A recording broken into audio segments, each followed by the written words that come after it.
taking possession of your new build home will, yes, be super exciting. There's the smell of new carpets, fresh paint, and the instruction manual still in the oven. So much to look forward to.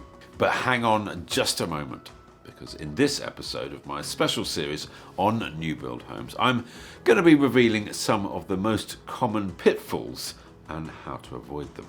Don't forget that my website, moveiq.co.uk, has loads of free advice available on all aspects of buying new or older properties. So do make sure you check it out. You can also get my latest hot tips delivered straight to your inbox if you subscribe to that as well as to this series. So what are some of the most common mistakes that buyers make when it comes to new builds? Number one, I think, is being seduced by the show home. It is not actually a blueprint for the whole development. It's simply a guide to show how the homes could look. It's a concept, and it's very much dressed to impress. Developers are extremely good at doing that. So do your own research and really get to grips with and appreciate that marketing materials are designed to sell. Yes, they will give you an idea of the concept of what you could expect. Number two is not preparing or allowing or expecting delays. It is common for developments to take longer than expected, and sometimes this means mortgage offers can run out. If you're selling in order to buy new, how will you cope if your new build isn't ready when you thought it was going to be?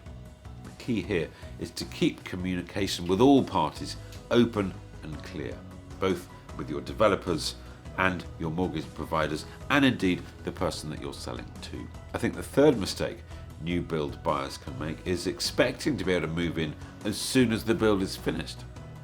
I'm afraid you have to build on contingency for potential snagging issues to be remedied, ideally before you actually complete, as you'll have more leverage at that point rather than trying to get it done after you bought the property and moved in. Fourth is being unprepared for living on a building site and what that actually entails. This can, I'm afraid, be a major inconvenience with noise and mud and vehicles around your home, possibly for years to come. So make sure you know as much about the development and the timescales before committing, and just sort of take that all on board. Speak to the developer, ask plenty of questions, and get yourself comfortable with the whole situation. Number five is being impatient.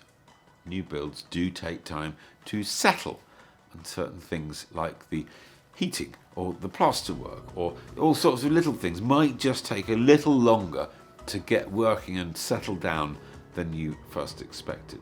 The sixth mistake, I'm afraid I do see some people doing is paying too much of a premium. Yes, it's absolutely common for a new build to be priced above similar older properties, and to an extent you would expect that. You would expect to pay a premium for something that is brand new. But when you come to sell, it won't be a new build anymore, and you need to know that your property will hold its value. So do your research very carefully. Research the area, research the developer, and research what asking prices are like nearby. Find out how much of the development has been sold and what they've sold for. I think it's useful if you can get a sense of the ratio between owner-occupiers and developers. Check out other developments as well, as you may be able to use those prices to try and negotiate a better deal, better terms with your developer. And when I say better terms, you could be getting extras thrown in. It could be stamp duty, it could be a better quality kitchen or bathroom or a different floor or wardrobes built in, things like that. So long as you go into buying a new build with your eyes open, this is an increasingly popular option, and I do believe it offers lots of benefits. Make sure that you subscribe to this series and hit the alert bell to get all my insider advice on buying a new build home. There's tons more to come. See you next time.